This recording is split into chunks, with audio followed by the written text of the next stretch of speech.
Salut à tous, ravi de vous retrouver aujourd'hui pour cette dernière vidéo de l'année 2024.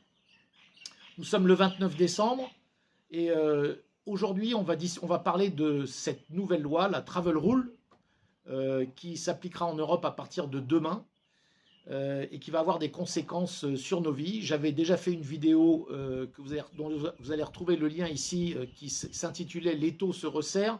Aujourd'hui, l'étau se resserre encore un petit peu plus.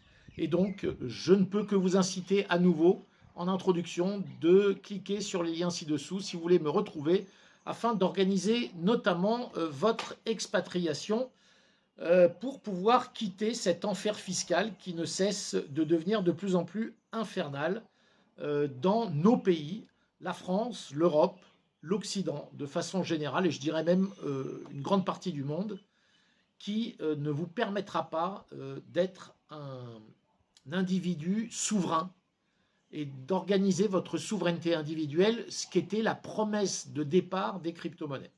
Voilà, donc tous les liens sont ci-dessous pour me retrouver. Et aujourd'hui, on va donc parler de cette Travel Rule qui va s'appliquer dès demain et qui va obliger toutes les plateformes, enfin qui va obliger d'ailleurs tous les transferts qui auront lieu de wallet plateforme vers un wallet privé ou wallet privé vers une plateforme qui opère sur un territoire de l'Union européenne, va obliger ceux qui se livrent à ces transferts-là de divulguer le nom, le KYC complet de la personne d'où provient le wallet ou de la personne à qui est adressé le transfert de crypto-monnaie.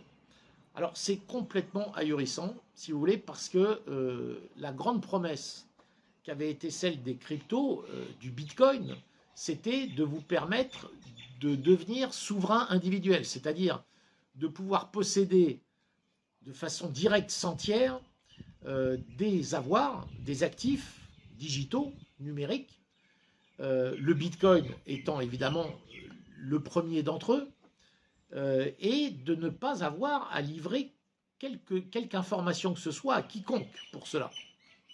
Or, désormais, vous ne pourrez plus le faire si vous êtes résident en Europe.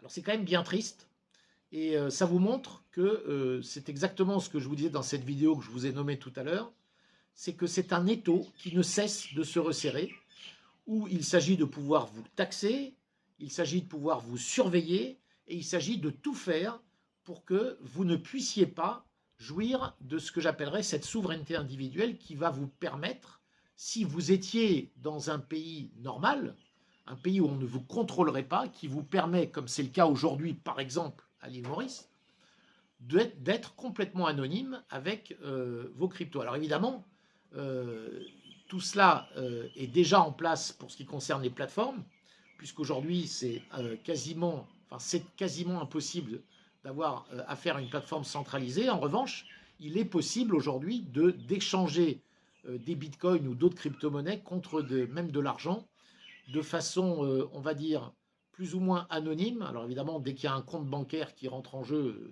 l'anonymat, on n'en parle plus, mais vous savez que vous avez des plateformes comme Bisq qui vous permettent de faire du peer-to-peer, mais vous avez aussi des plateformes décentralisées, pures, qui vous permettent d'échanger des cryptos sans faire de KYC. Alors, est-ce que tout ça va pouvoir continuer à exister après le 30 décembre? Si vous êtes résident en Europe, ça va devenir de plus en plus compliqué. Alors évidemment, même après le 30 décembre, si vous transférez des bitcoins ou des cryptos d'un wallet privé vers un autre wallet privé, là évidemment, entre guillemets, personne ne peut le savoir. Et donc là, on ne peut pas vous en empêcher. En revanche, dès qu'il va y avoir un on ou off ramp, comme on dit, c'est-à-dire le moment où vous passez en fiat, ça va devenir très très difficile de rester anonyme si vous êtes résident en Europe.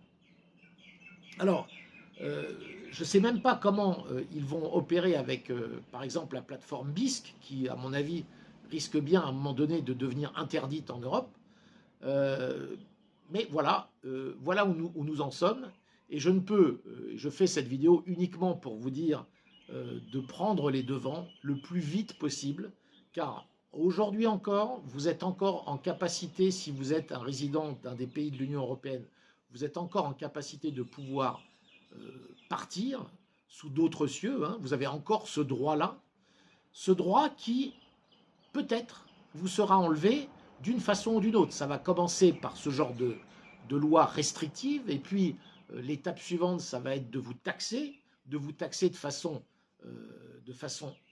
de plus en plus terrible, avec des pourcentages qui vont être rédhibitoires, pour vous punir de partir, jusqu'au moment où tout simplement, pourquoi pas, arrivera un jour où on vous dira que vous ne pouvez plus partir et que votre prison fiscale, vous devez y rester dès lors que vous y êtes. Ou alors on vous prend tout et on vous laisse partir avec zéro, pourquoi pas, pourquoi pas.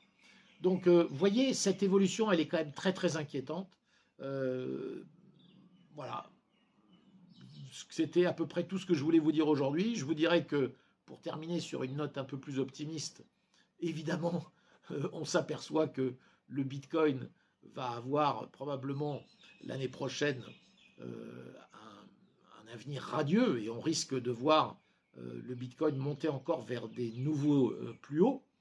Alors, c'est vrai qu'on a quelque chose d'assez paradoxal, qui est qu'il y a la mise en place, on voit bien de façon institutionnelle, du Bitcoin qui devient un actif prisé par les institutions et par les États.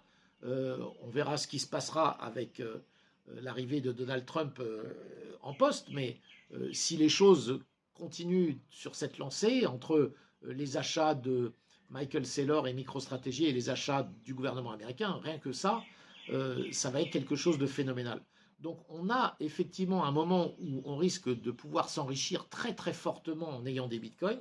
En revanche, ça va être très très difficile de rester anonyme. Alors est-ce que c'est grave en soi? Moi, je n'ai pas envie de trop me prononcer là-dessus. C'est vrai que certains pourraient dire, bon, ben, après tout, on n'est pas anonyme avec ses comptes bancaires. Ok, ben, on ne le sera pas avec les bitcoins. En tout cas, si vous êtes devenu très très riche grâce au Bitcoin et que vous n'êtes plus anonyme, est-ce que c'est grave en soi?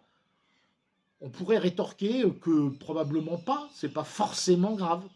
Mais c'est cette idée c'est cette idée qui est inquiétante, si vous voulez, hein, que philosophiquement, des gouvernements qui sont censés être des gouvernements mis en place dans des pays qu'on considère comme des démocraties, c'est-à-dire où on est censé mettre en avant la liberté des individus, que ces gouvernements en fait font tout pour nous empêcher tout simplement d'être réellement libres. Et c'est ça qui est inquiétant dans cette histoire. Voilà, je vous laisse ruminer, méditer sur ces belles paroles, et je vous dis à très bientôt, l'année prochaine bien sûr, pour de nouvelles vidéos. D'ici là, je vous souhaite de très bonnes fêtes et un très bon début d'année 2025.